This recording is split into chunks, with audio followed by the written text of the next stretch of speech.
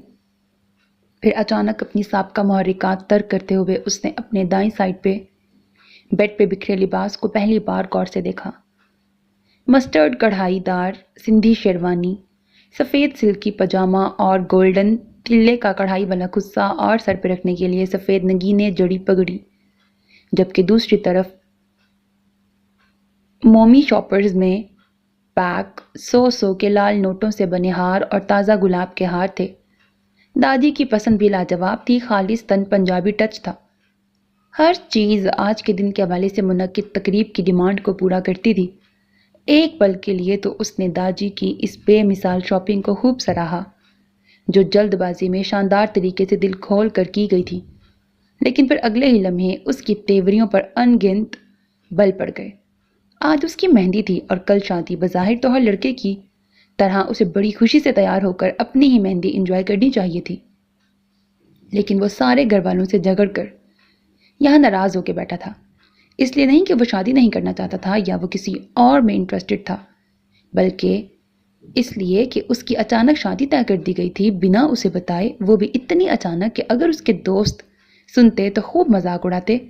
یعنی نہ کوئی رشتہ لینے دینے والا چکر ہوا، نہ منگنی ہوئی، نہ شادی کی تاریخ طے کی گئی، بلکہ ان سب کے متضاد وہ ہوا جس نے اسے حیران و پریشان کر دیا۔ آج صبح ہی جب داجی کے فوری حکم پر وہ گھر پہنچا تو لائٹوں سے سجے سجائے گھر اور مکمل تیاریوں کے ساتھ اس کے یہ روح فرزا خبر سنائی گئی تھی کہ اس کی شادی طے کر دی گئی ہے۔ اس حوالے سے آج اس کی مہندی اور کل بارات تھی۔ خبر تھی کہ آسمانی بجلی جو اس پہ اس درجے شدت سے گری تھی کہ وہ چکرا کے رہ گیا تھا، اور ظلم کی تو یہ انتہا تھی کہ اپنی متوقع شریک سفر کو بنفس نفیس دیکھنا تو درکنار، اس کی ایک فوٹو تک ہاتھ نہ لگی تھی، اور تو اور وہ تو اپنی زندگی میں اس نئے آنے والے انقلابی وجود کے نام تک سے ناواقف تھا۔ سب کچھ بس آندھی طوفان کی طرح طے ہو گیا جس نے اسے ششدر کر دیا تھا، اور اس جان لیوا خبر کے نشر ہونے سے لے کر اب تک اس نے ہر ممکن طریقے سے داجی کو سمجھانے کی کوشش کی، لیکن کسی بھی قسم کی ذاتی اور اخلاقی یا جذباتی دھمکیاں ان کے فیصلے کو بدلنے میں ناکام ثابت ہوئیں۔ بظاہر تو داجی پورے گھر میں صرف اسی سے بے تحاشا محبت کرتے تھے، لیکن اپنے اصولوں کی پائیداری کے معاملے میں وہ ہٹلر کے چیلے تھے۔ یہ ان کے اپنے پوتوں کی مشترکہ اتفاق رائے تھی، پھر چاہے بات ان کے عزیز اشجان پوتے جناب ذل سبحان رضا قاسمی کی ہی کیوں نہ ہو۔ اسی لیے چاروں ناچار محترم ذل سبحان رضا کو اپنے پیارے داجی کے سامنے سرنڈر کرنا پڑا، لیکن جوں جوں مہندی کی رسم کا وقت قریب آ رہا تھا اس کا دماغ درد کے باعث پھر سے پھٹنے لگا تھا۔ اس وقت وہ جس قسم کی ذہنی اذیت میں مبتلا تھا یہ صرف وہی جانتا تھا۔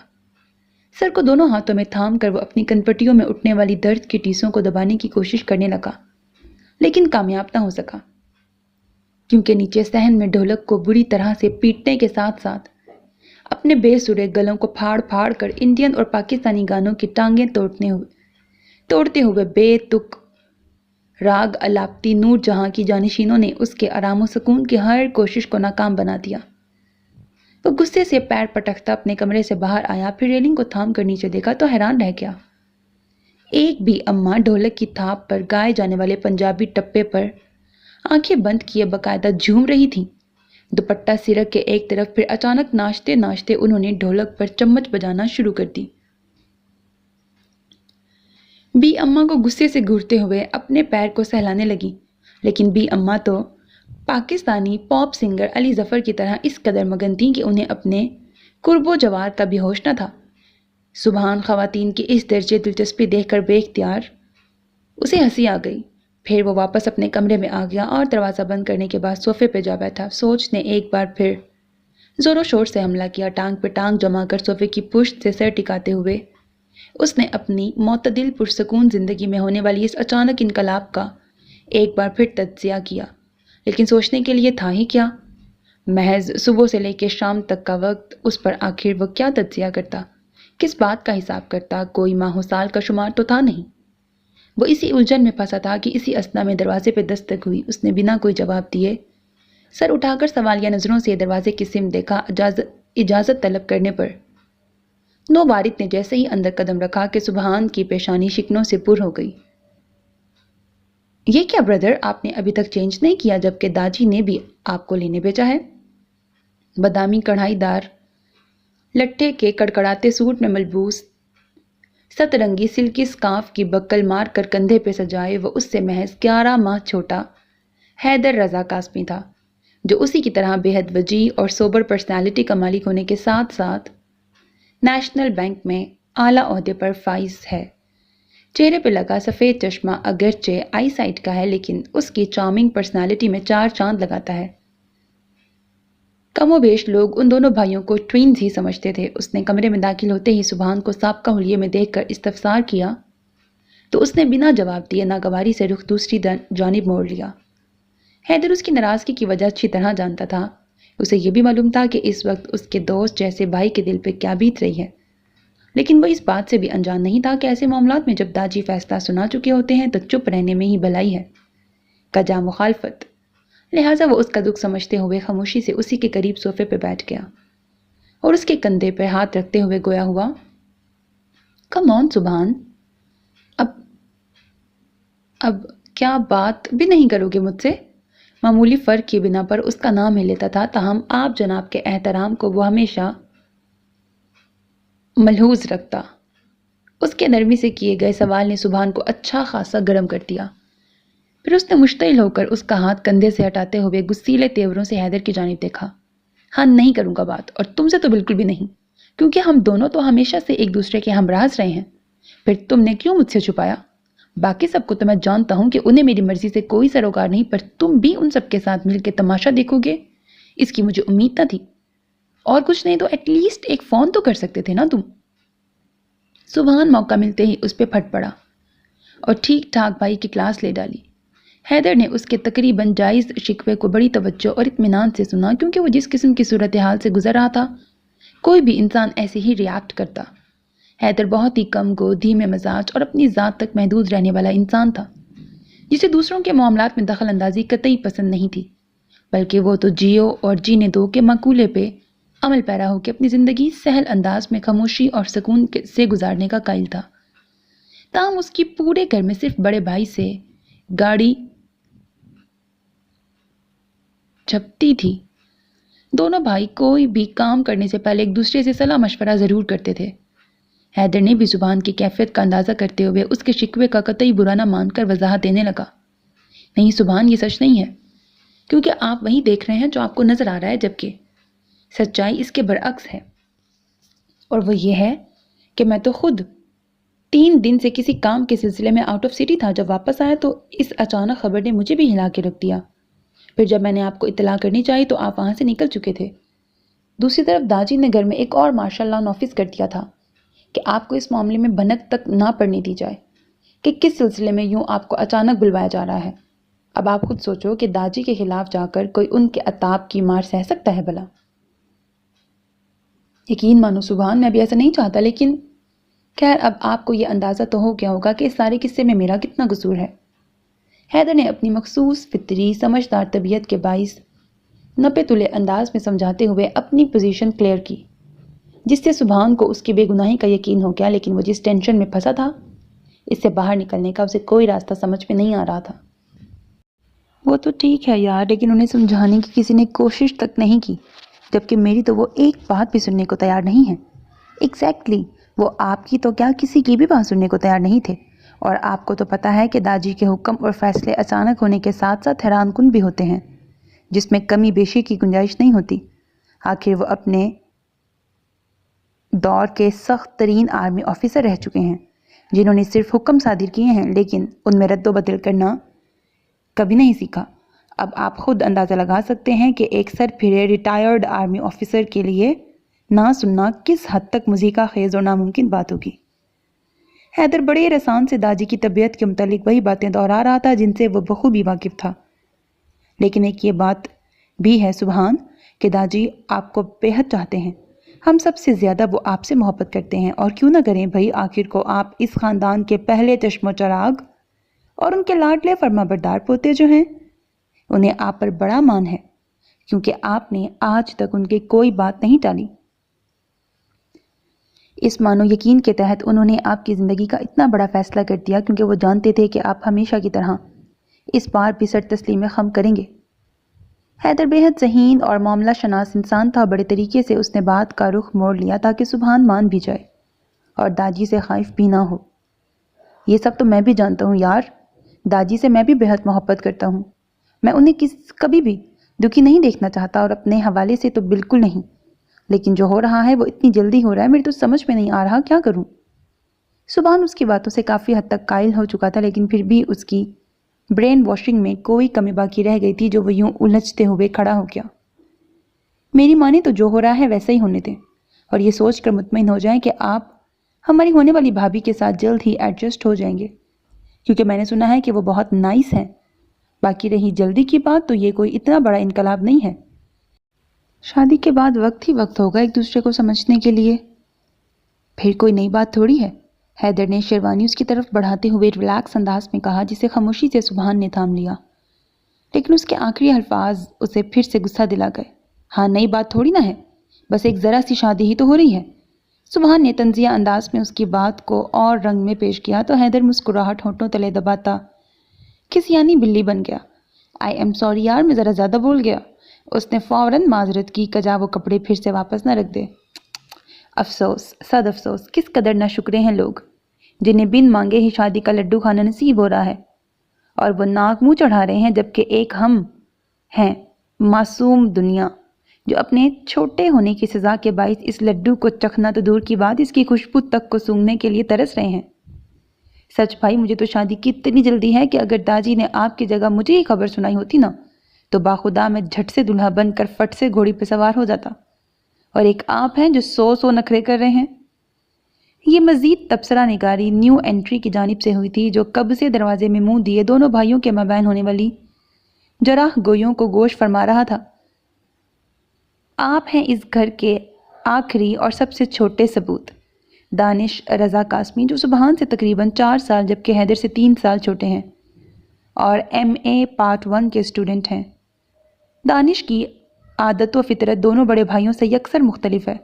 اس کی طبیعت میں بلا کی شوخیل اور لابالی اور مسخرہ پن ہے، بلکہ وہ حد درجے منہ پھٹ اور غیر ذمہ دار ہے۔ سارا دن گھر میں لڑکیوں کی طرح پھدکتا رہتا ہے، ہنسنا ہنسانا موجیں اڑانا اس کی زندگی کا شیوا ہے۔ ایک طرح سے اس کے وجود سے ہاشم ولا میں رونق ہے، اور سب سے بڑی بات کہ دانش اپنی ماں عالیہ رضا کا بے حد لاڈلا ہے، بلکہ دانش میں تو ان کی جان بستی ہے، ہر بات کہہ دیتا ہے۔ تاہم داجی کے سامنے وہ آل فال بکنے سے پرہیز کرتا ہے۔ گھر میں سبھی اسے پیار کرتے ہیں، حتیٰ کہ سبحان اور حیدر بھی اس کا بے حد خیال رکھتے ہیں، لیکن اکثر و بیشتر وہ اس کی غلطیوں پر اسے سرزنش بھی کرتے ہیں، جن پر وہ بالکل بھی کان نہیں دھرتا۔ اب بھی اس نے بھائیوں کے بیچ کودنا ضروری سمجھا کہ بہرحال اسے گھر میں بھابھی کے آنے کی سب سے زیادہ خوشی تھی۔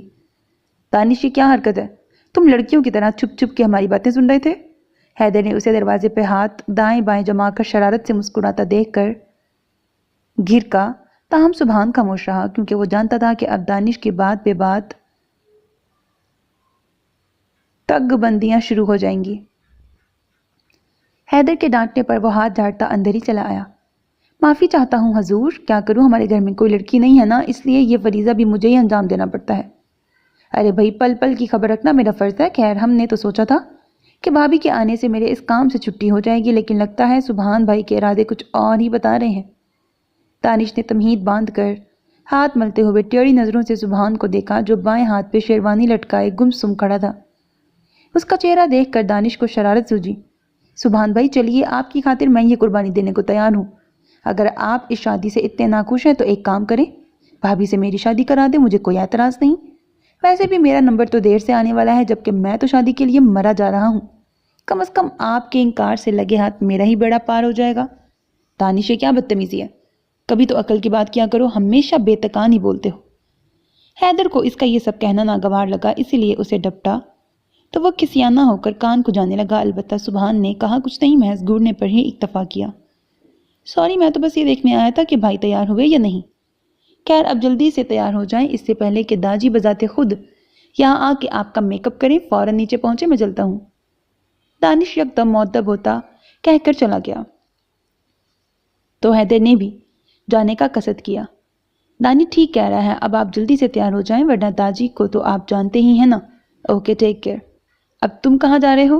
حیدر جانے کے لیے جیسے ہی مڑا اس کے پوچھنے پہ رکا اور سوالیہ انداز میں سبحان کو دیکھا تو وہ گویا ہوا، اب تک سب نے اپنی مرضی کی لیکن تیار ہونے میں تو تم میری مدد کر سکتے ہو نا۔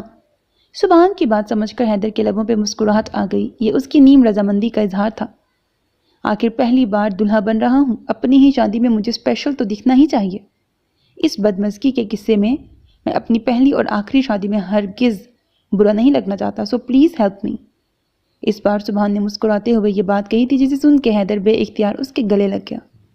تھینک یو یار، تھینک یو سو مچ، میں جانتا تھا کہ آپ ضرور سمجھو گے، دیکھا داجی کا فیصلہ آپ کو غلط نہیں لگے گا۔ حیدر نے بے پناہ مسرت سے کہا، وہ حقیقتاً اپنے بھائی کی رضامندی پر مطمئن ہو گیا تھا، اور سبحان یوں ہی مسکراتا ہوا واش روم کی طرف بڑھ گیا۔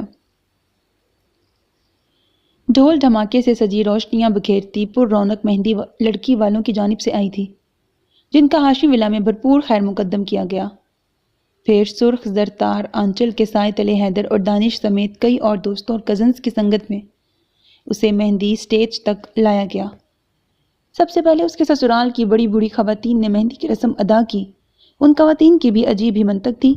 مہندی لگانے کے بعد تیل کی پیالی میں پورا ہاتھ دھو کر سبحان کے بالوں میں خوب رگڑا لگا رہی تھی، پھر پورا رسگلہ منع کرنے کے باوجود اس کے منہ میں ٹھونسنا فرض سمجھتی تھی۔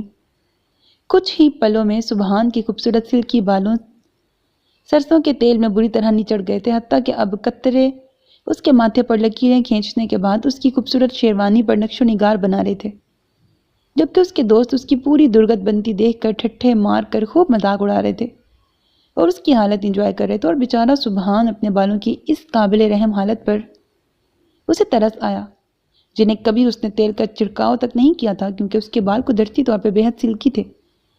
پھر اس کی سسرالی لڑکیوں اور خواتین نے سبحان کے ارد گرد گھیرا ڈال لیا، جن میں مردوں کا داخلہ ممنوع قرار دیا گیا۔ سبحان خود کو مخالف جنس کے حلقے میں مقید دیکھ کر متوقع کارروائی کے بارے میں مشکوک ہوا۔ خواتین کے شرارت سے مسکراتے چہروں کو دیکھ کر اس کا دل خوف سے اچھلا۔ اس نے مدد طلب نظروں سے اپنے محافظین کو کھوجنا چاہا، لیکن وہ بیچارے بھی اس حلقے کی حدود سے باہر پھڑپھڑا رہے تھے۔ سبحان نے کسی گڑبڑ کے تحت غصے میں مقید پاؤں کا زمین پر دباؤ بڑھایا، کیونکہ کسی بھی وقت بھاگنا پڑ سکتا تھا۔ چلو بھائی کڑیو، یہ کس بات کی دیر، کس بات کی، شروع ہو جاؤ۔ ارے بھائی، دال میں جب تک تڑکا نہ ہو تو ہانڈی کا سواد نہیں آتا۔ ایک ادھیڑ عمر خاتون نے سب کو مخاطب کیا تو وہ ایک دوسرے کو اشارے کرنے لگی، جبکہ سبحان کا دل خوف سے سکڑ گیا۔ یا الہی، اب کیا شروع ہونے والا ہے؟ اس کے دل نے دہائی دی۔ پھر ایک 55-56 سالہ بڑی بھی لہراتی ہوئی اس کی طرف آئیں اور ٹھمکے لگا کر ناچتی اور سریلی آواز میں گاتی سبحان کو حیران کر گئیں۔ حلقے میں تالیوں کا شور بلند ہوا، ساتھ میں بڑی بی کے بول بھی۔ آگے پنجابی میں کچھ لکھا ہوا ٹپا۔ سبحان کی بلائیں لیتی وہ مست انداز میں جھومنے لگیں، سب نے انہیں بے حد سراہا۔ پھر 2-3 لڑکیاں آگے بڑھیں۔ لڑکا تمہارا کنوارا رہ جاتا، یہ مانو ہمارا احسان کہ لڑکی نے ہاں کر دی۔ لڑکی والوں پر کھلا اٹیک تھا۔ پھر اپنی نکمی کزن سے کوئی جواب نہ بنتے دیکھ کر کب سے چوکنا کھڑا دانش فوراً جان کی پرواہ نہ کرتے ہوئے حلقے میں کودا۔ لے جائیں گے دل والے دلہنیاں لے جائیں گے، رہ جائیں گے گھر والے دیکھتے رہ جائیں گے۔ دانش نے خوب چٹک مٹک کر گاتے ہوئے لڑکیوں کو چھپنے پر مجبور کر دیا۔ سبحان اس کی شیطانی پر زیر لب مسکرایا۔ اسے یوں نہتے میدان میں نڈر انداز سے کودتے دیکھ کر باقی لڑکوں کی مردانگی نے بھی جوش مارا۔ یوں عاشر، وجدان، ناصر بھی کئی حلقہ خواتین میں داخل ہوئے۔ چھوٹے چھوٹے بھائیوں کے بڑے بھیا آج بنیں گے کسی کے سیاں۔ سبھی لڑکیوں نے سبحان کو گھسیٹ کر میدان میں لا کر اس کے گرد گھومتے ہوئے یہ گانا گایا تو وہ شرمیلی مسکراہٹ سے سر جھکا گیا۔ دل عجیب سے انداز پہ دھڑکنے لگا۔ آج کے خاص ماحول میں VIP کی حیثیت سے اپنی شمولیت اسے بے حد اچھی لگ رہی تھی۔ لڑکوں کو یوں مداخلت کرتے ہوئے دیکھ کر خواتین سر تاپا سلگ گئیں۔ پھر انہوں نے اپنی سینڈلز کے نمبر دکھا دکھا کے ان شیطانی چرگوں کو سبحان کے گرد منڈلاتے دیکھ کر بگانا چاہا، لیکن وہ بھی کہاں کم تھے۔ اپنی شوق اور چنچل اداؤں کے جوہر دکھا کر الٹا لڑکیوں کو بگانے میں کامیاب ہو گئے، اور وہ بیچاری اپنی ماؤں، دادیوں اور نانیوں کے پہلو میں پناہ ڈھونڈنے پر مجبور ہو گئی۔ پھر انہی شوخیوں، شرارتوں، گانے باجے، ناچنے میں مہندی کا فنکشن رات کے 2:30 بجے کے قریب اختتام کو پہنچا۔ بارات کے دن بظاہر تو وہ پرسکون تھا، تاہم اندر ایک عجیب سی بے کلی اور بے چینی تھی۔ دل الگ بوجھل سا تھا۔ وہ اپنی حالت خود بھی سمجھنے سے قاصر تھا، اور مہندی کی نسبت آج بارات کے دن وہ بہت بے دلی سے تیار ہو رہا تھا۔ چہرے پر کسی بھی قسم کی مسکراہٹ یا پھر مستقبل کے حسین لمحات کا شائبہ تک نہ تھا۔ آج کے دن کا ہر لمحہ اس پر بھاری پڑ رہا تھا۔ تیار ہونے میں بھی اسے مشکل پیش آ رہی تھی، لیکن حیدر اور دانش نے اس کی یہ مشکل آسان کر دی تھی، اور یوں 1 گھنٹے کی انتھک محنت کے بعد خوبرو، حسین و جمیل ذل سبحان نظر لگ جانے کی حد تک پیارا لگ رہا تھا۔ فالسے کلر کے شیشے اور ریشمی دھاگوں کی کڑھائی سے مزین واسکٹ اور شلوار سوٹ میں ہم رنگ تلے کی کھیڑی پہنے، گلے میں کرسٹلز اور موتیوں سے سجی بیش قیمت مالا پہنے وہ کسی فیری لینڈ کا شہزادہ معلوم ہو رہا تھا۔ چہرے پہ سجی ہلکی شرمیلی مسکراہٹ حسن و وجاہت کو بڑھا رہی تھی۔ ان کی والدہ بیگم عالیہ رضا نے باقاعدہ 3 بار سرخ ثابت مرچیں اپنے دلارے بیٹے کے سر سے وار کے چولہے میں جھونکتے ہوئے نظر اتاری۔ پھر بارات نکلنے سے قبل 2 کالے بکرے بطور صدقہ ذبح کیے گئے۔ پھر اسی مصروفیت اور افراتفری میں بینڈ باجوں کی دھن پر خوشی سے جھومتی ناچتی گاتی بارات ہال میں پہنچی، جہاں دلہن والوں نے ان کا شاندار بلکہ جاندار استقبال کیا۔ رسم نکاح کے بعد گھونگھٹ میں لپٹی سمٹی سرخ ٹماٹری لہنگے میں ہولے ہولے اپسراؤں کسی شان سے قدم اٹھاتی دلہن کو جیسے ہی سبحان کے پہلو میں بٹھایا گیا، اس کا دل عجیب سریلے انداز میں دھڑکنے لگا۔ اس کے گلابیاں چھلکاتے چہرے کی شادابیاں اور بھی بڑھ گئیں، انابی لبوں تلے مسکراہٹ اور گہری ہو گئی۔ اس پر سسرالی سالیوں اور کزنز کی چھیڑ چھاڑ، مہمانوں کے ان کی پرفیکٹ جوڑی کے بارے میں پرشوق اور معنی خیز ریمارکس نے اس کے دل و جذبات پر جمی برف پگھلانے میں اہم کردار ادا کیا۔ نہ جانے کس خدشے کے زیر اثر سبحان نے اپنی نبض چیک کی، لیکن اگلے ہی لمحے اسے حیرت کا شدید جھٹکا لگا، کیونکہ اس کی نبض تو دل سے بھی کئی گنا زیادہ سپیڈ سے دھڑکتی معلوم ہو رہی تھی۔ بن دیکھے یہ حال ہے، جب دیکھوں گا تو سبحان کو اپنی خود ساختہ سوچ پر حیرانی ہوئی۔ گھونگھٹ کے بارے میں داجی کی جانب سے سخت ہدایت پہلے ہی لڑکی والوں کو مل چکی تھی، لہٰذا سب کے سمیت وہ بیچارہ بھی دیدار سے محروم رہا۔ پھر سبھی رسومات سے فارغ ہو کر رخصتی کا آخری مرحلہ بھی گزر گیا، اور یوں ہی ہنستی مسکراتی بارات دلہن کو لے کر ہاشم ولا لوٹی، جہاں ایک بار پھر دلہن دلہا کی مشترکہ نظر اتاری گئی۔ پھر منہ دکھائی کی رسم کی باری آئی، اور دلہن کو ایک بار پھر دلہے کے پہلو میں بٹھا کر گھونگھٹ سے چاند چہرے کو آزاد کر دیا گیا۔ سبھی سبحان کی دلہن کے حسن و خوبصورتی کو دیکھ کر مبہوت رہ گئے، کسی کی بھی زبان اس کے سندلی روپ کو سراہے بنا نہ رہ سکی۔ سب ان کی جوڑی کو چاند سورج سے تشبیہ دے رہے تھے۔ حیرت کی بات تو یہ تھی کہ وہ لوگ جو اب تک سبحان کی مردانہ وجاہت اور خوبصورتی کے قصیدے پڑھتے تھے، وہ اب اس کی دلہن کی حسن کی تعریفوں میں زمین و آسمان کے کلابے ملاتے نہیں تھک رہے تھے۔ اسی احساس کے پیش نظر کئی بار اس کا دل مچلا کہ وہ بھی کم از کم ایک جھلک تو اپنی شریک حیات کی دیکھ ہی لے، لیکن شرم و حیا اور سب گھر والوں کی خود پہ جمی پرشوق نظریں اس کو ناکام بنا گئیں۔ وہ چونکہ سائڈ پہ بیٹھا تھا، اور کچھ دلہن کے سر پر نفاست سے سیٹ کیے گئے دوپٹے کا پلو اس کے چہرے کے آگے گرا تھا، جو سبحان کی راہ میں دیوار کی طرح حائل تھا۔ پھر بھی جب اس نے سب سے نظر بچاتے ہوئے جیسے ہی ذرا سا رخ موڑ کر اپنی نصف بہتر کے رخ روشن کا دیدار کرنا چاہا، کہ بدلے میں سب کزنز، بھائیوں اور دوستوں نے او واہ جیسی ملی جلی مذاق اڑاتی آوازوں نے اسے بوکھلا کے رکھ دیا۔ سہیل نے تو باقاعدہ سیٹی بجا کے اسے سرزنش کیا۔ عاصم اور وقار بھی اسے نو چانس کا بورڈ دکھا کے چڑھا رہے تھے۔ سبحان کو نئے سرے سے غصہ آیا۔ حد ہو گئی، یعنی اب اپنی بیوی کی شکل بھی نہیں دیکھ سکتا۔ اس نے دل میں بھرپور چیختے ہوئے احتجاج کیا۔ رہی صحیح کسر دانش نے شیر کی دم پہ پاؤں رکھ کر پوری کر دی۔ شانتی بھائی جان، شانتی، کیوں اتنے بے صبرے ہوئے جا رہے ہیں؟ آپ ہماری بھابھی کو دیکھنے کے لیے، جبکہ یہ تو اب مکمل طور پر آپ کی دسترس میں ہیں۔ کمرے میں لے جا کے خوب جی بھر کر دیدار کیجیے گا، بلکہ بار بار کیجیے گا، اور تنہائی میں ان کے حسن کو خوب سراہیے گا، تب آپ کو کوئی ڈسٹرب نہیں کرے گا۔ فی الحال آپ ہم سب کو ڈسٹرب نہ کریں اور ہمیں اپنی پیاری سی بھابھی جان کو نظر بھر کے دیکھنے دیں۔ کیوں گائز، ایم آئی رائٹ؟ نہایت شوقی سے کہتے ہوئے اس نے اپنے آس پاس کیمرہ لیے کھڑے کزن سے تائید چاہی۔ Yes of course. سب نے ایک کورس میں کھینچ کھینچ کے الفاظ ادا کیے، ساتھ ہی کہکہوں کی آوازوں نے ماحول کو مزید خوشگوار بنا دیا۔ تاہم ان سب کی ملی بھگت کے بارے میں سبحان اچھی طرح جان گیا تھا، اسی لیے محتاط ہو کر چپ چاپ بیٹھا رہا۔ فوٹو سیشن اور دیگر رسومات کے بعد دلہن کو کمرے میں لے جایا گیا، جبکہ سبحان کو داجی نے اپنے کمرے میں بلوایا، جہاں اس وقت گھر کے سبھی افراد جمع تھے۔ دستک دے کر اندر داخل ہوتے ہی اس کی نظر سب کے خوشی سے مسکراتے چہروں پر پڑی۔ داجی رخ دوسری جانب کیے کسی شے پر جھکے، وہ کچھ متذبذب کا شکار ہوا تھا۔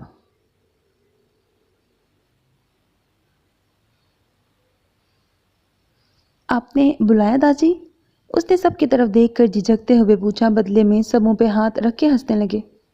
وہ حیران ہوا، تب داجی ایک جھٹکے سے مڑے اور اس پہ نظر پڑتے ہی جوش و مسرت سے گویا ہوئے۔ ضلع آجا میرے رسگلے۔ داجی نے باچھیں کھلا کر خوشی سے چہکتے ہوئے اسے اپنے مخصوص لاڈ اور محبت والے انداز سے پکارا۔ سب گھر والے اسے سبحان کہتے تھے، ماں سوائے داجی کے، جن کا وہ بے حد لاڈلا تھا، اسی لیے صرف وہی اسے ضلع کے نام سے پکارتے تھے۔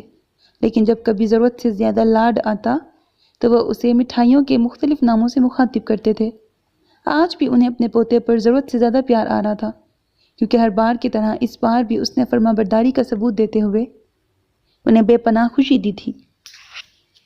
ارے تو ابھی تک وہیں کھڑا ہے پتر، آ جا میرے سینے نال لگ کے ٹھنڈ پا کے جا۔ داجی نے اسے ہنوز کھڑے دیکھ کر دونوں بازو واہ کرتے ہوئے پھر سے پکارا تو وہ ایک دم آگے بڑھتا کرنٹ کھا کے رکا، کیونکہ اس کی نظر داجی کے دونوں ہاتھوں پہ پڑ چکی تھی، جن میں سے ایک میں مٹھائی کا ڈبہ اور دوسرے میں شیرانی ٹپکاتا ادھ کھلا رسگلہ تھا۔ یعنی آدھا وہ نوش فرما چکے تھے اور بقیہ حصے سے انصاف کرنے ہی والے تھے کہ سبحان ان کا ارادہ بھانپتے ہوئے فوراً لپکا۔ داجی وٹ از دس؟ آپ کو ڈاکٹر نے سختی سے مٹھائی کھانے سے منع کیا ہے، پھر بھی آپ کا اپنے شوگر لیول کو ہائی کرنے کا ارادہ ہے کیا؟ انتہائی متفکر انداز میں اس نے تقریباً جھپٹتے ہوئے ان کے ہاتھ سے رسگلہ لینا چاہا، لیکن وہ بھی اس کے دادا تھے، فوراً ہاتھ پیچھے چھپا گئے۔ اوئے چھڈ دے یار شوگر لیول شیول نو، آج میرے پوتے دا ویاہ ہے، تھوڑی سی مٹھائی تو چکھوں گا۔ داجی بالکل ماننے کے موڈ میں نہیں تھے، یہی بات اسے پریشان کر گئی، کیونکہ معمولی سا بھی میٹھا ان کی طبیعت میں خرابی کا باعث بن سکتا تھا، جو کہ وہ نہیں چاہتا تھا، کیونکہ داجی میں اس کی جان تھی۔ نہیں داجی، ہرگز نہیں، پاپا آپ ہی سمجھائیے نا کچھ۔ اس نے بالکل رعایت نہ دیتے ہوئے مدد طلب نظروں سے اپنے والد کو دیکھا، جو سینے پہ ہاتھ باندھے مسکرائے جا رہے تھے۔ سبحان بیٹا، میں تو کوشش کر کے تھک چکا ہوں، لیکن یہ مان نہیں رہے، اب تم ہی کچھ کر سکتے ہو۔ رضا قاسمی نے بیٹے کی طرف دیکھ کر ہاتھ جھاڑتے ہوئے اپنی ناکامی کا اظہار کیا۔ اوئے تو چپ کر رضا، آج میرے پتر نے میری بات کا مان رکھ کے مجھے جو خوشی دی ہے، اس کے بدلے میں مر بھی جاؤں نا تو پرواہ نہیں۔ داجی یہ کیسی باتیں کر رہے ہیں آپ؟ ان کی بات نے سبحان کا دل جیسے مٹھی میں لے لیا۔ حد درجے سختی سے ٹوکتے ہوئے وہ ہاتھ ان کے منہ پر رکھ گیا۔ لائیے یہ مٹھائی کا ڈبہ مجھے دیجیے، اس نے پھر سے ہاتھ بڑھاتے ہوئے کہا تو وہ نفی میں سا ہلانے لگے۔ تو نہیں سمجھے گا میرے بچے، بہرحال ڈبہ تو میں ایک شرط پہ دوں گا۔ ڈبے کو دونوں ہاتھوں سے پیچھے چھپاتے ہوئے وہ بچوں کی طرح بحث کرنے لگے۔ شرط؟ کیسی شرط؟ سبحان نے حیرت سے پوچھا تو سب گھر والوں کے کہکہے بلند ہوئے۔ وہ سب دادا پوتے کی تکرار کو خوب انجوائے کر رہے تھے، جو ہمیشہ کی طرح مزیدار تھی۔ وہ کچھ خجل سا ہو گیا۔ دیکھ لیجئے، مجھے بچہ کہہ رہے ہیں اور بچوں جیسی حرکتیں خود کر رہے ہیں۔ اچھا بتائیں کیا شرط ہے؟ وہ مصلحتاً بولا تو داجی کچھ سوچتے ہوئے مسکرا دیے۔ شرط یہ ہے کہ تینوں جھپی پا کے مینوں پپی دینی پائے گی، داجی نے ایک بار پھر محبت سے بازو واہ کرتے ہوئے بتایا تو سب کی آنکھیں ان کی ڈیمانڈ پر حیرت سے ابل پڑی، جبکہ سبحان تو جیسے یہ سوچ کر ہی سکتے میں آ گیا کہ آج داجی کو کچھ زیادہ ہی ہری ہری سوجھ رہی تھی۔ اوہو، سب نے یک زبان ہو کر سبحان کو معنی خیز نظروں سے دیکھا تو وہ بری طرح سے جھیپ گیا، بالکل نئی نویلی دلہن کی طرح۔ یہ آپ کیا کہہ رہے ہیں داجی؟ وہ بہت شرمیلے پن سے بولا۔ اوئے ٹھیک کہہ رہا ہوں، چل چھیتی کر۔ داجی نے ہنوز باہیں واہ کیے بنا کسی پہ نظر ڈالے کہا۔ داجی سب کے سامنے؟ حیدر جو کب سے محض مسکرا رہا تھا پہلی بار سرگوشیانہ انداز میں مداخلت کرتے ہوئے داجی کو شرم دلانی چاہیے۔ ایسے موقع پر دانش بھی کہاں پیچھے رہنے والا تھا۔ واؤ بھائی، اچھا موقع ہے، داجی کے اس زبردست آفر کو مت ٹھکرائیں۔ دانش، حیدر نے اسے سب کے سامنے یوں اوپنلی بے تکلف ہونے پر سرزنش کی تو وہ ماں کے پیچھے سے جھانکتے ہوئے کانوں کو ہاتھ لگا کر باقاعدہ معافی مانگنے لگا۔ اوے یار ضلع، میں تھک گیا ہوں پتر، داجی نے سب کی باتیں انسنی کر کے اسی انداز میں کھڑے کہا تو وہ ان کے چوڑے سینے سے لگ گیا، تاہم پپی دینے سے پرہیز کیا۔ تو خوش ہے نا پتر؟ اس ہٹے کٹے مرد کو چوڑے سینے سے لگا کر انہیں کتنا سکون ملا۔ جی داجی۔ شاپنگ پسند آئی؟ جی داجی۔ بوٹی پسند آئی؟ جی داجی۔ وہ ہر بات کا مصب انداز میں جواب دیتا جا رہا تھا، اسی لیے بے دہانی میں ہی ان کے آخری سوال کا جواب بھی وہ اسپات میں دے گیا، پھر ان سے الگ ہو کر شرمندہ ہوتا نظریں جھکا گیا تو داجی کے حلق سے فلک شگاف کہہ کہاں برآمد ہوا۔ اس وقت اس کی حالت کاٹو تو لہو نہ نکلے جیسی تھی۔ سب اس کی صورت کو دیکھ کر ہنسنے لگے۔ دیکھا، میں نہ کہتا تھا اسے ووٹی ضرور پسند آئے گی، ایویں ہی سوچ نخرے کر رہا تھا۔ اب اسے دیکھ کر لگا ہوگا کہ داجی نے جو کیا ٹھیک ہی کیا ہے۔ داجی نے اپنی ہی بات کا مزہ لیتے ہوئے کہا تو وہ پھیکی ہنسی ہنس دیا، لیکن دل تو اس کے ذکر سے ہی جلنے لگا۔ کیا خاک دیکھا ہے ابھی تک تو محترمہ کی زلفوں کی ایک لٹ تک کا دیدار نہیں ہوا، کجا کے پورا رخ روشن، وہ دل میں سوچنے لگا۔ ہیں، ہم تو سمجھے تھے کہ بھائی نے ابھی تک بھابھی کو نہیں دیکھا، لیکن یہاں تو معاملہ ہی الٹ ہے۔ یعنی ابھی سے ڈپلومیسی۔ دانش کی زبان پھر سے پسلی۔ چل پتر، اسی خوشی میں ایک رسگلہ کھا، داجی نے ڈبے میں سے ایک پیس اٹھاتے ہوئے کہا، جبکہ دل تو خود ان کا کھانے کے لیے مچل رہا تھا۔ نہیں داجی، میرا موڈ نہیں ہے، سبحان نے منع کر دیا، کیونکہ نکاح کے بعد سب نے اتنی مٹھائی کھلائی تھی کہ اسے میٹھے کے نام سے ہی چڑ ہو گئی تھی۔ اب کم از کم وہ 2 سال تک مٹھائی کو تو ہاتھ بھی نہیں لگانے والا تھا۔ اوے چھڈ موڈ نو یار، داجی کے ہاتھ سے تو کھانا ہی پڑے گا۔ پھر داجی کے سامنے اس کی ایک نہ چلی اور اس کے بس کرنے کے باوجود داجی نے پورا رسگلہ اس کے منہ میں ٹھوس دیا۔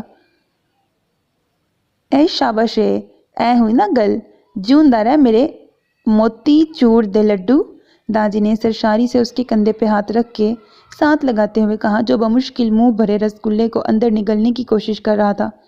سب اس کی حالت سے محظوظ ہوئے۔ کمال ہے ابا جی، میں بھی تو آپ کی اکلوتی اولاد ہوں، پر آج تک آپ نے مجھے تو اتنے پیار سے رسگلے نہیں کھلائے۔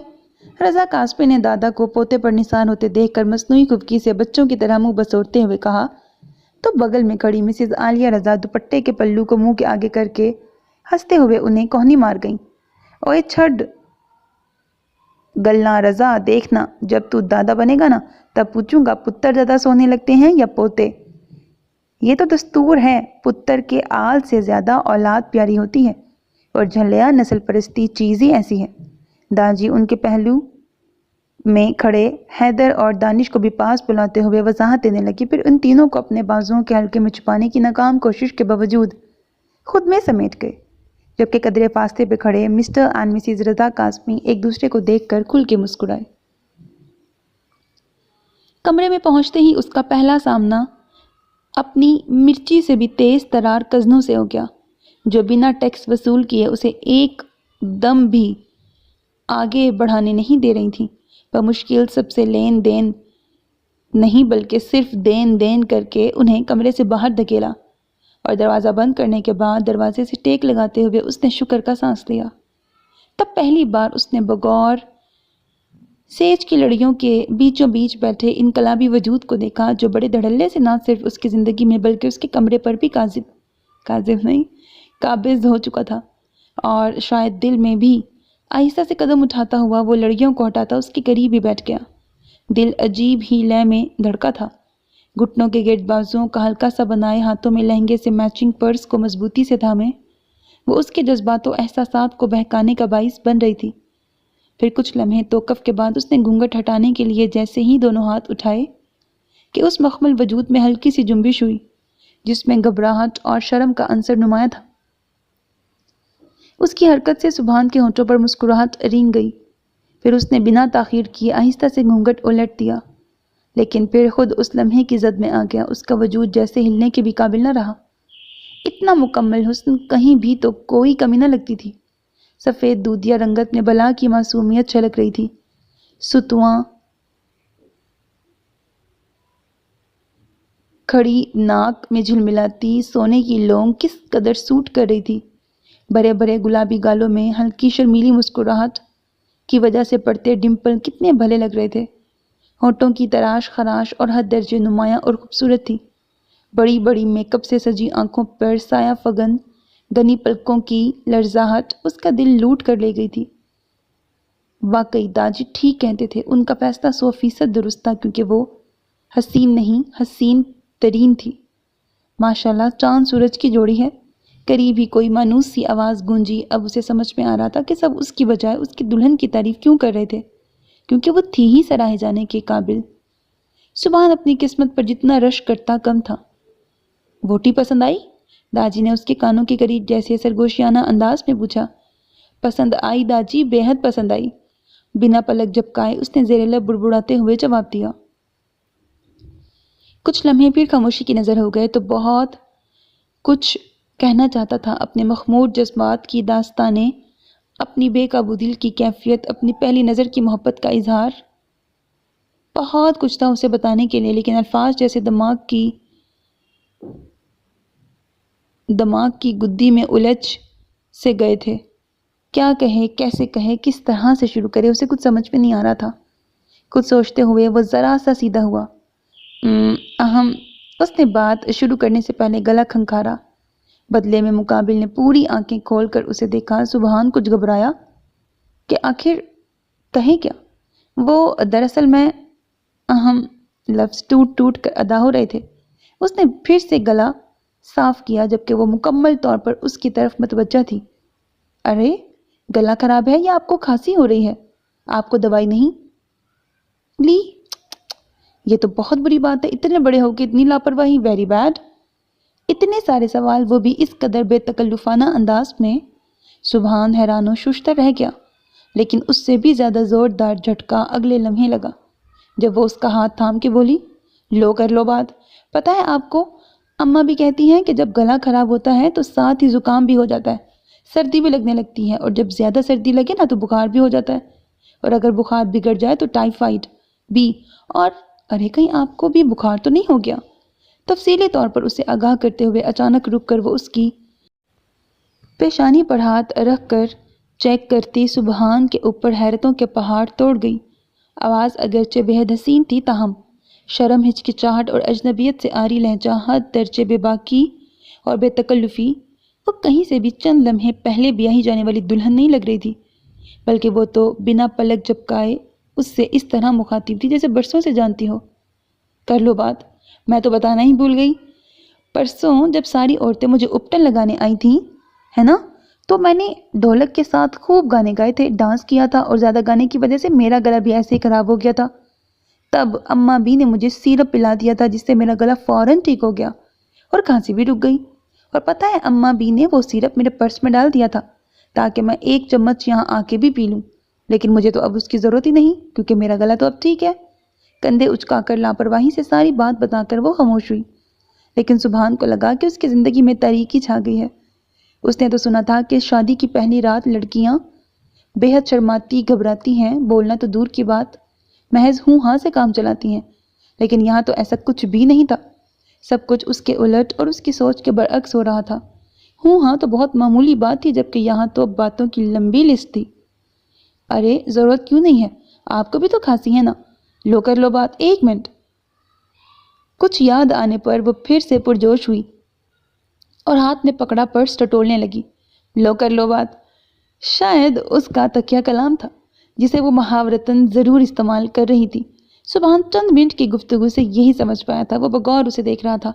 یہ لیجئے، اور فوراً 2 چمچ پی ڈالیے، لیجئے۔ پرس میں سے چھوٹی سیرپ کی بوتل نکال کر اس کی طرف بڑھاتے ہوئے اس نے کہا تھا، تو سبحان بھونچکا کے رہ گیا۔ پھر اس نے خود ہی وہ بوتل سبحان کا ہاتھ پکڑ کر تھما دی اور وہ بت بنا شیشے کی بوتل کو گھورنے لگا۔ کیا ہو رہا تھا؟ یہ سب تو وہ سوچ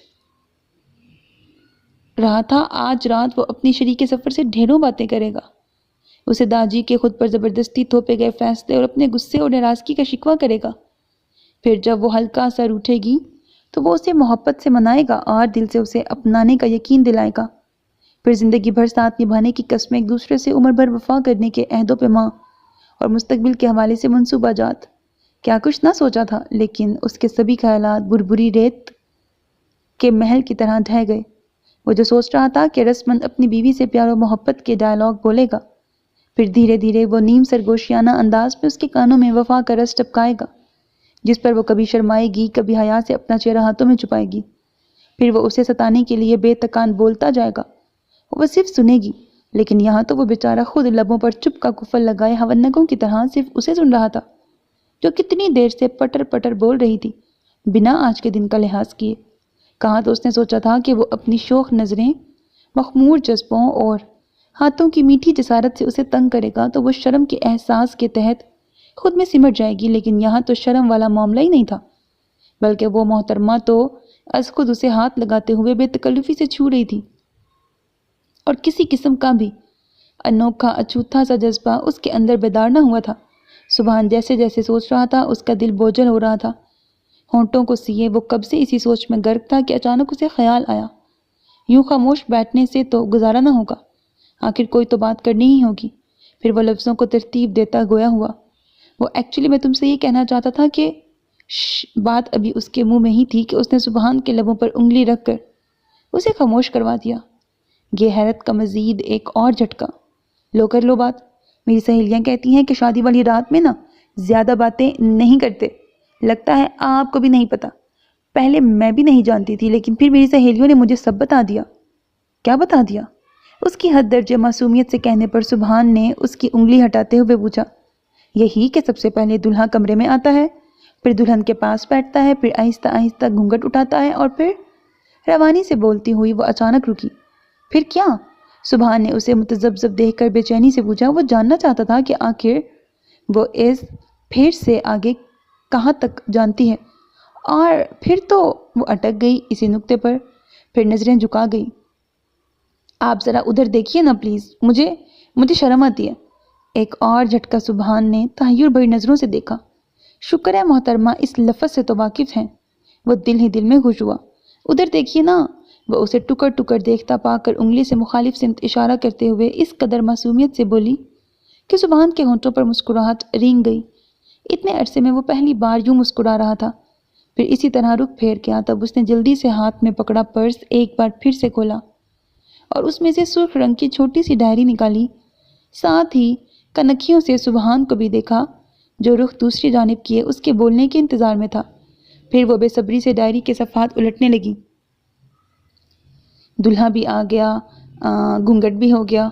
وہ محتاط انداز میں زیر لب بڑبڑاتے ہوئے 1 by 1 ہدایتیں پڑھنے لگی۔ پھر اگلا صفحہ الٹا۔ نمبر 3، دلہا دلہن کا ہاتھ پکڑ کر اس کی تعریف کرے گا۔ ہیں؟ ہاتھ پکڑ کے؟ ہدایت نمبر 3 پڑھتے ہوئے اس نے حیرت سے اپنے ہاتھ کو پھر سبحان کو دیکھا۔ لو کر لو بات، سنیے، کتنی دیر سے آپ مجھے گھور رہے ہیں پر آپ نے میری تعریف تو کی ہی نہیں۔ ہر ہدایت پر عمل کر کے فرما برداری کا ثبوت دیتے ہوئے اپنی دانست میں وہ ہر کام ٹھیک طرح سے نپٹا رہی تھی، تاہم اسے مخاطب کرنے پر سبحان نے ایک جھٹکے سے رخ اس کی طرف موڑا۔ واٹ؟ سبحان نے حیرت سے آنکھیں پھیلائیں۔ ہاں ٹھیک کہہ رہی ہوں، مجھے اتنی بھولی مت جانیے، سب پتہ ہے مجھے، چلیے جلدی سے میرا ہاتھ پکڑیے۔ سمجھداری سے کہتے ہوئے اس نے اپنا ہاتھ آگے بڑھایا۔ ہاتھ؟ لیکن کیوں؟ وہ بے یقینی سے اس کے ہاتھ کو دیکھنے لگا۔ کیونکہ اس میں تو یہی لکھا ہے۔ سبحان کے پوچھنے پر اس نے دائیں ہاتھ میں پکڑی ڈائری اس کی آنکھوں کے سامنے کی تو اسے کرنٹ لگا۔ کیا لکھا ہے اس میں؟ وہ ابھی تک بے یقین تھا کہ آخر یہ کیا ماجرا ہے۔ یہی کہ آپ میرا ہاتھ پکڑ کر میری تعریف کریں گے؟ وہ دراصل کیا ہے نا کہ میں بھول نہ جاؤں اس لیے میری سہیلیوں نے سب کچھ اس ڈائری میں لکھ دیا تھا۔ انتہائی بھولے پن سے کہتے ہوئے اس نے ساری بات سچائی سے سبحان کو بتا دی، جسے سن کر اس پر حیرتوں کے پہاڑ ٹوٹ پڑے تھے۔ وہ شاید دنیا کی پہلی ایسی دلہن تھی جو اپنی شب زفاف کی ساری باتیں ڈائری میں لکھوا کے لائی تھی، یعنی پہلے تو اس کی شادی ہی عجیب تھی، لیکن اب دلہن بھی کہیں، او خدایا، کہیں داجی نے میری شادی ایک جھلی سے تو نہیں کروا دی۔ یہ سوچتے ہی اس کا دل یکدم خوف سے سکڑ کے پھیلا۔ نمبر 4، آپس میں پیار اور محبت کی باتیں کرو۔ وہ بڑے مزے سے اگلا صفحہ الٹ کر اگلی ہدایت پڑھ رہی تھی۔ سبحان نے خفکی سے گھورا، لو کر لو بات، وہ تو ہم نے پہلے ہی کر لی۔ یہ میری سہیلیاں بھی نا ایک دم پاگل ہیں، پہلے والی بات بعد میں لکھتی، چلو کوئی بات نہیں، اوکے نیکسٹ۔ سبحان کو یکسر اگنور کیے وہ خود سے ہی سوال جواب کر رہی تھی، جس پر اسے غصہ آ گیا اور وہ منہ پھلاتا رخ دوسری طرف کر گیا۔ نمبر 5، اپنے دلہے سے منہ دکھائی کا تحفہ مانگو۔ اوکے اوکے، سنیے جی، میری منہ دکھائی کا تحفہ تو دے دیجیے، بھول تو نہیں گئے نا آپ؟ اگلی ہدایت پر عمل پیرا ہوتی وہ اگلے ہی لمحے اس کے کندھے کو ہلاتے ہوئے تحفہ مانگ رہی تھی۔ سبحان کا دل چاہا کہ کوئی بھاری چیز اٹھا کے اپنے سر پہ مار لے، لیکن اس کا بھی کوئی فائدہ نہیں تھا، لہٰذا اس نے بنا کوئی جواب دیے دایاں ہاتھ جیب میں ڈالا اور میرون کلر کا چھوٹا سا مخملی کیس اسے تھما دیا، جسے جھپٹنے کے سے انداز میں پکڑ کے اس نے فوراً کھولا۔ اندر ڈائمنڈ کی لشکاریں مارتی خوبصورت انگوٹھی تھی۔ یہ تحفہ حیدر نے ارجنٹلی خریدا تھا، جو سبحان کو کمرے میں آنے سے کچھ ہی دیر پہلے اس نے تھما دیا تھا، جس پر سبحان اس کا بے حد مشکور تھا۔ واو، سو بیوٹیفل، اچھی لگ رہی ہے نا؟ اس نے خود ہی رنگ پہن کر ہاتھ اس کے سامنے ہلاتے ہوئے رائے مانگی تو سبحان نے ایک نظر رنگ کو دیکھا جو اسے بھی پسند آئی تھی، پھر اسے دیکھا جو مسکراتے چہرے کے ساتھ منتظر نظروں سے اسے ہی دیکھ رہی تھی۔ سبحان کا دل چاہا کہ اسے کھری کھری سنا دے، لیکن اس کے معصوم چہرے کو دیکھتے ہوئے کوئی بھی سخت سست بات کہنے سے خود کو باز رکھا اور محض اسبات میں سر ہلا دیا۔ بدلے میں اس کی مسکراہٹ اور بھی گہری ہو گئی۔ اس کی خوشی تو دیکھنے لائق تھی۔ انگوٹھی کو گول گول گھماتے ہوئے وہ اس کا پوسٹ مارٹم کرنے لگی۔ سبحان تو اس کے چہرے پہ پھیلے خوشی کے رنگوں کو دیکھ کر مبہوت رہ گیا، کیونکہ وہ ہنستی ہوئی اور بھی حسین لگتی تھی۔ نہ جانے کیوں اس کا دل بے ایمان ہونے لگا۔ پھر اسے خاموش دیکھ کر سبحان کو شرارت سوجی۔ ویسے اور کیا کیا لکھا ہے اس ڈائری میں؟ سبحان نے بات کو شروع کرنے کی غرض سے کہا تو وہ چونکی۔ اور تو بہت کچھ لکھا ہے، پر میں آج ہی تو ساری باتیں نہیں پڑھ سکتی نا، باقی کل پڑھ لوں گی۔ فی الحال تو مجھے نیند آ رہی ہے، کل بھی اماں نے سویرے ہی اٹھا کے بٹھا دیا تھا، نیند بھی نہیں پوری ہونے دی، اسی لیے اب تو میری آنکھیں بند ہو رہی ہیں۔ تھکن زدہ انداز میں کہتے ہوئے اس نے آخر میں باقاعدہ انگڑائی لی تو سبحان کو اس پر حد درجے غصہ آیا۔ اس مرتبہ تو اس کا دل چاہا کہ وہ اس کا ہی سر پھوڑ دے، یا پھر وہ ڈائری ہی اٹھا کے پھاڑ دے جو اصل فساد کی جڑ تھی۔ نیند آ رہی ہے محترمہ کو، تھوڑا آگے ہی پڑھ لیتی، شاید کوئی کام کی بات عقل شریف میں آ جاتی۔ اسے سکون سے لیٹنے کی تیاری کرتے دیکھ کر وہ غصے سے بڑبڑایا۔ آپ نے مجھ سے کچھ کہا؟ تکیہ درست کرتے ہوئے وہ چونکی۔ نہیں، خود سے کہا، اس نے دانت پیستے ہوئے جواب دیا۔ منہ پھر سے پھول گیا تھا، جس پر وہ اپنی نیند کے غلبے کے باعث غور نہ کر سکی، یا شاید اس میں اتنی ہی عقل تھی۔ اوہ خیر، باقی باتیں کل کر لیجیے گا، آپ کو بھی نیند آ رہی ہوگی نا، اسی لیے اب آپ بھی سو جائیے، یہاں نصیب سو گئے ہیں اور اسے میرے سونے کی بڑی ہے۔ وہ پھر سے بڑبڑایا۔ جی کچھ کہا آپ نے؟ نہیں کچھ نہیں، سو جاؤ تم، حد درجے بیزاریت سے جواب دیتا وہ کھڑا ہو گیا۔ پھر وہ جانے کے لیے جیسے ہی مڑا کہ اس نے اس کا ہاتھ پکڑ لیا۔ سبحان نے حیرت سے اسے دیکھا، دل کسی خوشگوار احساس کے تحت بلیوں اچھلنے لگا۔ شاید کوئی پرکیف حملہ وہ ابھی بولے گی یا معذرت کر کے پیار سے اسے منائے گی۔ اسی خوشکن احساس کے تحت وہ اس کے پنکھڑی جیسے لبوں کے ہلنے کا منتظر تھا۔ آپ پلیز مجھے صبح ذرا جلدی اٹھا دیجیے گا، وہ کیا ہے نا کہ کل صبح 10:30 بجے پی ٹی وی پاکستان کے میچ کی ہائی لائٹس دکھائی جائیں گی، جس میں شاہد افریدی نے کیا جم کے زبردست چھکے مارے تھے، پتہ ہے پوری سینچری کی تھی بوم بوم افریدی نے۔ میں مس نہیں کرنا چاہتی، اسی لیے اگر میری جلدی آنکھ نہ کھلے تو اٹھا دیجیے گا، اٹھا دیں گے نا؟ ایک نیا ایٹم بام پھوڑ کے وہ کتنے آرام سے اسے تاکید کر رہی تھی، جیسے وہ اس کا شوہر نہیں شوفر ہو۔ سبحان بیچارہ سر پیٹ کے رہ گیا۔ اس کا دل چاہا کہ کوئی بھاری بھرکم پتھر اٹھا کے اس کے سر پہ دے مارے اور ہمیشہ کے لیے اس عذاب سے چھٹکارا پالے۔ لوگوں کا شادی کے سالوں بعد یہ حال ہوتا ہے، جبکہ اس کا دل تو شادی کی پہلی رات کو ہی اکتا گیا تھا۔ پھر اس نے انتہائی غصیلی سرخ نظروں سے اس کے ہاتھ میں موجود اپنے ہاتھ کو دیکھا، جسے اس نے سبحان کے بھبو کا چہرے پر نظر ڈالتے ہی چھوڑ دیا۔ Okay, good night, have sweet dreams.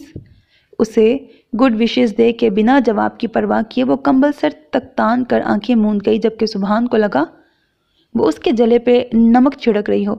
سبحان نے اس قدر سلگتی نظروں سے اسے دیکھا جیسے اپنی نگاہوں کی تپش سے ہی اسے بھسم کرنے کا ارادہ ہو۔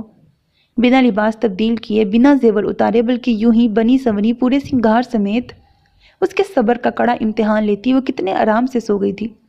پھر وہ اس پہ لعنت بھیجتا، بیڈ کی دوسری سائڈ پہ آ کے بیٹھ گیا۔ کئی لمحے بالوں کو مٹھی میں جکڑے وہ اپنے ضیاع و نقصان کا حساب کتاب کرتا رہا۔ پھر ایک نظر سائڈ پہ دیکھا جہاں وہ ظالم ہرجائی سیڑھی در سیڑھی نیند کے اندھیرے کھنڈروں میں اتر چکی تھی۔ اسے نئے سرے سے غصہ آنے لگا۔ پھر لائٹ بجھا کے وہ جلتا کٹتا خود بھی لیٹ گیا۔ یہ تھی ان کی گولڈن نائٹ، جو ایک ظالم ہرجائی کے بے فکری سے سوتے جبکہ دوجے مظلوم کی مستقبل کی فکر میں روتے روتے گزر گئی۔ ساری رات اس کی آنکھوں میں گزر گئی، نہ جانے رات کے کون سے پہر نیند اس پہ مہربان ہوئی تھی۔ ٹرین تیزی سے اس کے قریب آتی جا رہی تھی اور وہ خود کو ریل کی پٹری پر بیٹھا بے بس محسوس کر رہا تھا۔ سنیے، اٹھ جائیے پلیز، دیکھیے، اٹھ جائیے پلیز، پلیز ایسا مت کیجیے۔ کتنی ہی نسوانی آوازیں اس کے تعاقب میں تھیں۔ ٹرین اور بھی نزدیک آ گئی تھی۔ وہ خود بھی ہٹنا چاہتا تھا، بھاگ جانا چاہتا تھا، لیکن وہ خود میں ایسا کرنے کی طاقت نہیں کر پا رہا تھا۔ اٹھ جائیے نا پلیز، آخر آپ سنتے کیوں نہیں؟ پھر سے وہی آوازیں اسے جھنجھوڑنے لگیں، لیکن اس کے پاؤں جیسے بیڑیوں میں جکڑے جا چکے تھے۔ پھر اچانک ٹرین بہت نزدیک آ گئی اور وہ وہیں بیٹھا رہا۔ مسلسل الارم بجاتی ٹرین میں سے ریڈ جھنڈی کو تیزی سے لہراتا ہوا وہ شخص نہ جانے کیا سمجھانا چاہ رہا تھا۔ پھر طوفان کسی تیزی سے آتی ٹرین کا وہ زوردار دھماکہ اتنا زبردست تھا کہ اس نے ایک جھٹکے سے آنکھیں کھول دیں۔ پسینے میں پوری طرح شرابور سینے پر دونوں ہاتھ رکھے وہ پرسکون ہی تو لیٹا تھا، لیکن دل کی دھڑکنیں بے حد تیز تھیں۔ اس نے غور کرنے کی کوشش کی، کہیں کوئی شور، کسی قسم کا کوئی خوف نہیں تھا، بلکہ ہر طرف ایک سکون آور خاموشی تھی۔ اٹھ بھی جائیے نا پلیز، کب سے اٹھا رہی ہوں، آخر آپ سنتے کیوں نہیں؟ اس کا دماغ پیچیدگیوں میں پھنسا تھا کہ پھر سے وہی مانوسی نسوانی آواز قریب ہی کہیں ابھری۔ کندھے پر انگلیوں کا دباؤ محسوس ہوا، دھندلی سی آنکھوں میں جھلملاتا وہ عکس۔ اس نے اعصاب کو جھنجھوڑنے کی کوشش کی، پھر آہستہ آہستہ وہ شعور کی دنیا میں لوٹا۔ ہائے اللہ، مجھے تو ان کا نام بھی نہیں پتا، اب کیسے اٹھاؤں انہیں؟ سادہ لباس میں وہ جانی پہچانی سی اس کے سر پہ کھڑی بڑبڑا رہی تھی۔ وہ ایک دم ہڑبڑا کے اٹھ بیٹھا۔ کیا ہوا؟ سبحان نے مکمل ہوش میں آتے ہی اسے حیران و پریشان دیکھ کے پوچھا۔ فجر کی اذان ہو گئی ہے، اس نے بے چینی سے ہاتھ ملتے ہوئے پہلی بار مختصراً جواب دیا۔ پھر میں کیا کروں؟ سبحان نے ناسمجھی سے اسے دیکھا۔ پھر کیا مجھے نماز پڑھنی ہے؟ ٹائم نکلا جا رہا ہے، اس نے گھڑی کی طرف اشارہ کرتے ہوئے کہا۔ تو پڑھ لو، میں نے کب منع کیا ہے؟ وہ ابھی بھی نہیں سمجھا تھا۔ کیسے پڑھ لوں، جائے نماز تو ہے ہی نہیں، اسی لیے تو آپ کو اٹھا رہی ہوں، پر آپ سن ہی نہیں رہے۔ اب جلدی سے مجھے جائے نماز لا کر دیجیے، ورنہ میری نماز قضا ہو جائے گی اور اماں بھی بہت ڈانٹیں گی۔ عادت کے مطابق تفصیل سے جواب دیتے ہوئے اس نے اسے جگانے کا مقصد بتایا تو وہ سر پیٹ کے رہ گیا۔ یعنی محض اس لیے اس کی نیند خراب کی تھی جو بمشکل آخری پہر ہی سو پایا تھا، جبکہ وہ محترمہ تو جی بھر کے اپنی نیند پوری کر چکی تھی۔ پھر بنا جواب دیے وہ غصے سے کمبل ہٹا کے اٹھا اور وارڈروب کی طرف بڑھ گیا۔ دونوں پٹوا کرنے کے بعد اس نے نیند بھری آنکھوں سے پوری وارڈروب کو کھڑے کھڑے کھنگالا۔ پھر آخری کیبن میں اسے جائے نماز نظر آ گئی۔ جائے نماز نکال کر اسے تھمائی اور خود فوراً بستر پہ آ کے اوندھے منہ گر گیا اور اس کی والی سائڈ پر پڑا تکیہ اٹھا کے منہ پہ رکھ لیا تھا کہ آرام سے سو سکے۔ لیکن کچھ ہی سیکنڈ بعد وہ پھر سے اس کے سر پہ آدم کی تھی اور اب اس کے بازو کو ہچکولے دیتے ہوئے اسے اٹھا رہی تھی۔ اب کیا ہے؟ سبحان کو اپنی قسمت اور نیند دونوں کے خراب ہونے پر شدید غصہ آ گیا تھا۔ اگرچہ وہ اب تک ضبط کا مظاہرہ کرتا آیا تھا، تاہم اس مرتبہ وہ قدرے درستگی سے دھاڑا۔ لو کر لو بات، آپ نے نماز نہیں پڑھنی کیا؟ اذانیں بھی کب کی ہو چکی ہیں، پتہ ہے بابا کہتے ہیں کہ مردوں کو باجماعت نماز ادا کرنی چاہیے، لیکن آپ تو کافی لیٹ ہو گئے ہیں، چلیے شاباش اٹھیے اور جلدی سے نماز پڑھنے جائیے۔ وہ اسے بازو سے پکڑ کے تقریباً گھسیٹتے ہوئے نماز کے لیے اکسانے لگی۔ سبحان اگرچہ 5 وقت کا پابند نمازی نہیں تھا، لیکن فجر کی نماز ضرور ادا کرتا تھا، پر آج نماز پر نیند غالب آ رہی تھی، اسی لیے وہ آلسی کر رہا تھا۔ لیکن پھر اس ضدی لڑکی کے سامنے ایک نہ چلی اور اس نے سبحان کو اٹھا کے ہی دم لیا۔ وہ اسے غصے سے گھورتے ہوئے پاؤں میں چپل اڑس کر نماز کے لیے نکل گیا۔ وہ واش روم سے نہا کر نکلا تو اسے اٹیچی کیس کے ساتھ دھینگا مشتی کرتے پایا، جو کبھی اس اٹیچی کو مکوں اور کبھی تھپڑوں سے پیٹ رہی تھی۔ لیکن وہ پھر بھی کھل نہیں رہا تھا۔ بیزاریت اور نیم غصے کے باوجود اس کا چہرہ اس قدر کھل رہا تھا کہ کچھ پل کے لیے تو سبحان ہوش و حواس سے بیگانہ ہو گیا۔ پھر وہ اس کی مدد کے خیال سے آگے بڑھا ہی تھا کہ رک گیا اور دنستہ نظر انداز کرتے ہوئے رخ موڑ گیا۔ انوکھی سی خواہش دل میں ابھری کہ وہ اسے خود مخاطب کرے۔ نہ جانے کیوں کل رات سے اسے اس کا انداز تخاطب جو لفظ سنیے سے شروع ہوتا تھا اسے اچھا لگنے لگا تھا۔ سنیے جی، سبحان کی منشا کے مطابق وہ اسے پکار رہی تھی۔ سبحان کا دل جھوم اٹھا۔ کہیے جی، اس نے شرٹ کے کف لنکس بند کرتے ہوئے لاپرواہی اور سنجیدگی سے جواب دیا۔ یہ اٹیچی کیس کھول دیجیے نا، میرے سارے کپڑے اس کے اندر ہیں۔ میں کب سے کوشش کر رہی ہوں پر یہ منحوس کھل ہی نہیں رہا۔ آپ پلیز میری مدد کر دیجیے نا۔ اس نے بہت پیار سے التجا کی تو سبحان خاموشی سے مسکراتا ہوا اٹیچی کی دوسری سائڈ پہ اس کے بالکل سامنے لیکن بے حد قریب بیٹھ گیا۔ درمیان میں محض اٹیچی کا فاصلہ ہی تھا۔ نمبر بولو، سبحان نے اٹیچی کا معائنہ کرتے ہوئے پوچھا۔ لو کر لو بات، آپ بھی کمال کرتے ہیں۔ نمبر یاد ہوتا تو کیا میں آپ سے مدد مانگتی؟ اپنے طور پر سمجھداری کا مظاہرہ کرتے ہوئے وہ سبحان کی بات کا مذاق اڑا رہی تھی، جسے محسوس کرتے ہوئے اس کی پیشانی پر بل پڑ گئے۔ وہ تو مجھے بھی معلوم ہے، لیکن میڈم شاید آپ کو پتہ نہیں یہ آٹومیٹک ہے، بنا کوڈ لگائے میں تو کیا اسے کوئی مکینک بھی نہیں کھول سکتا۔ اس لیے برائے مہربانی اگر آپ کے پاس ایک عدد دماغ ہے تو اس پر زور ڈالیں، زیادہ نہ صحیح لیکن پہلے 3 نمبرز تو یاد کرنے کی کوشش کریں، ادروائز یہ نہیں کھلنے والا۔ آئی بات سمجھ میں؟ سبحان نے اس کی عقل پر ماتم کرتے ہوئے واضح الفاظ میں طنز کیا تھا، لیکن وہ تو واقعی عقل سے پیدل تھی۔ اس کا طنز خاک سمجھتی الٹا پریشان ہو گئی۔ وہ تو میں بھول گئی، لیکن ارے یاد آیا، شاید 624 ہے۔ مرجھائے چہرے کے ساتھ کچھ پل کی خاموشی کے بعد وہ ایک دم یاد آنے پر گرم جوشی سے بتانے لگی۔ تب سبحان نے شکر کا کلمہ پڑھا اور نمبرز اپلائی کرنے لگا۔ ارے نہیں، یہ والا نہیں، آئی تھنک 246 ہے۔ وہ ابھی نمبر گھما ہی رہا تھا کہ اس نے سبحان کے ہاتھ پہ ہاتھ رکھتے ہوئے روک دیا۔ سبحان نے تعصب سے سر ہلایا اور ایک گہرا سانس خارج کرتا ہوا اس کا بتایا گیا نیا نمبر نئے سرے سے اپلائی کرنے لگا۔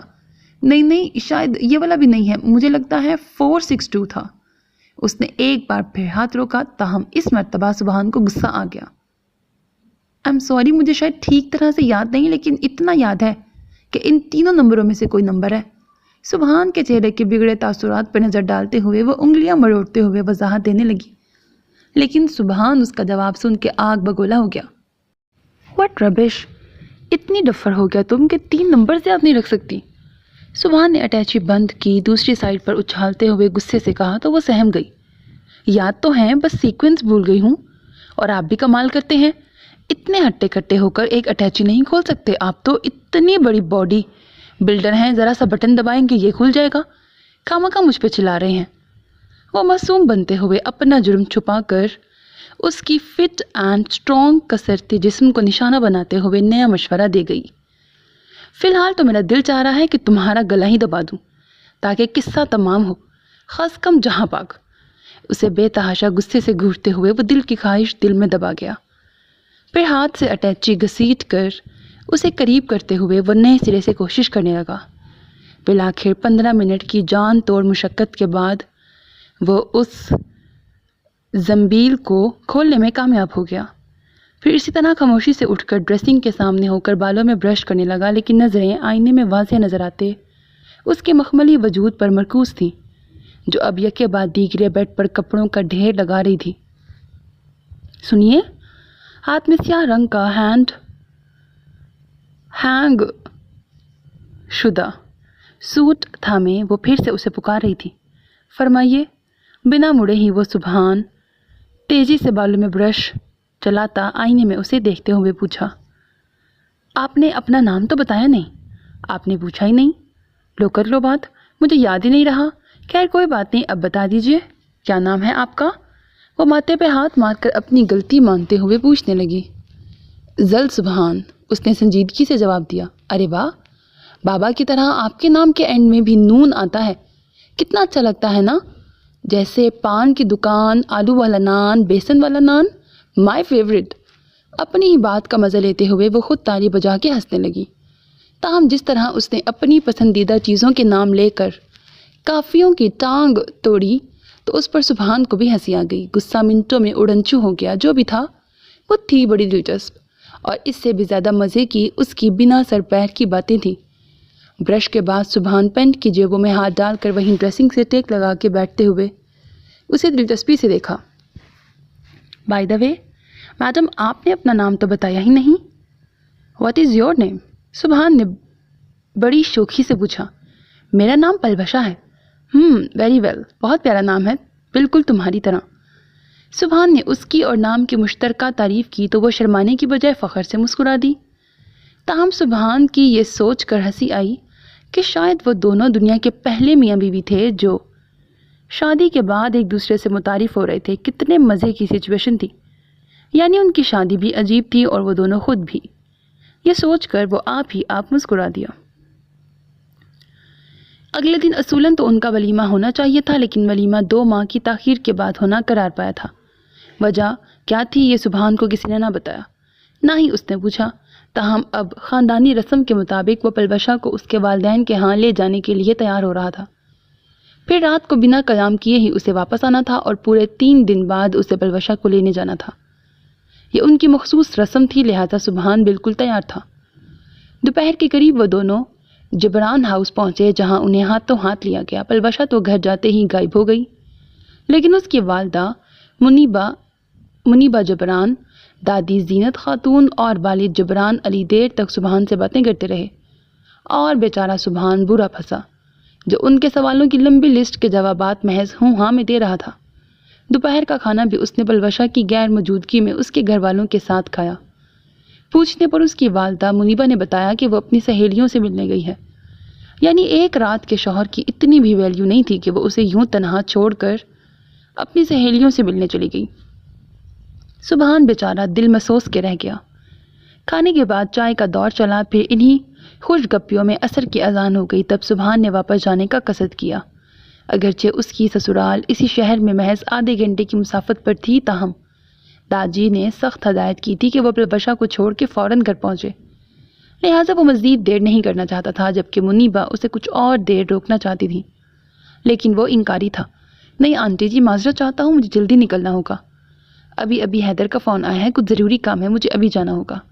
سبحان نے سہولت سے انکار کر دیا، لیکن نظریں آس پاس کسی کو کھوجتی شدت سے منتظر تھیں۔ ٹھیک ہے بیٹا، جیسے آپ کی مرضی، اللہ آپ کو اپنی امان میں رکھے۔ منیبہ نے اس کے سر پہ ہاتھ پھیرتے ہوئے ڈھیروں بلائیں لیں، پھر وہ جانے کے لیے قدم نہیں اٹھا پا رہا تھا۔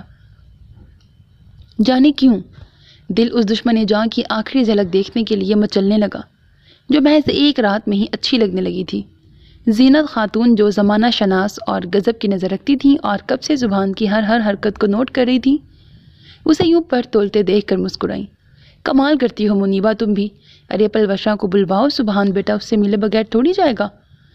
آخر بھائی 100 بات ہوتی ہے میاں بیوی کے بیچ۔ اماں بھی نے اسے مسکراتی نظروں سے دیکھتے ہوئے منیبہ کو مخاطب کیا تو سبحان کا دل بلیوں اچھلنے لگا۔ اتنی دیر میں پہلی کام کی بات تھی جو سبحان کے دل کو لگی، اور اس کا دل چاہا کہ اماں جی کو چوم لے۔ سمجھ گئے اماں بھی، ابھی بلواتی ہوں۔ منیبہ ہنستے ہوئے جیسے ہی مڑی، دھاڑ کی آواز سے گیٹ کھلا اور وہ ہاتھ میں کیکر کی ٹہنی نما چھڑی تھامے ایک 12-15 سالہ لڑکے کے پیچھے طوفانی رفتار سے بھاگتی اندر داخل ہوئی۔ ٹھہر جا تو دانی کے بچے، رک جا ذرا، تجھے بتاتی ہوں۔ سیاہ لباس میں اپنے حسن سے یکسر انجان بھاگتی ہوئی سبحان سے ٹکرائی، اور یہی موقع تھا دانیال عرف دانی نے غنیمت سمجھ کر فوراً اماں بھی کے پیچھے چھپ گیا۔ بچاؤ اماں جی، بچاؤ مجھے اس چڑیل سے، ورنہ مجھے کچا چبا جائے گی۔ دانیال اماں کے پیچھے کمر کے گرد بازو حائل کرتا خود کو ان کی پناہوں میں دے گیا، لیکن پلوشا کہاں کم غافل تھی، فوراً لپکی۔ رک جا، تو مجھے چڑیل کہہ رہا ہے اور خود کیا ہے ڈریکولا کہیں کا، ہٹ جائیے آگے سے اماں بھی، آج میں اسے نہیں جوڑوں گی۔ پلوشا کھا جانے والی نظروں سے گھورتی ہوئی اس پر جھپٹنے کی کوشش کر رہی تھی۔ اوفو، کیا ہو رہا ہے؟ یہ دانی، ارے پلوشا تو ہی کچھ عقل کر لے، کیا تماشا لگا رکھا ہے؟ اماں بھی اسے سبحان کے سامنے یوں بچکانہ حرکتیں کرتا دیکھ کر خفکی سے بولی، لو کر لو بات، مجھ سے کیا پوچھ رہے ہیں، اس سے پوچھئے۔ لڈو کی گیم کھیل رہے تھے ہم، پورے 50 گول گپوں کی شرط لگی تھی، جب اس نے دیکھا کہ یہ ہار رہا ہے تو بے ایمانی کرنے لگا، میں نے پکڑ لیا تو ساری لڈو الٹا کے گیم خراب کر دی، اور اب یہاں بھاگ آیا ہے، پر میں بھی چھوڑنے والی نہیں ہوں اسے۔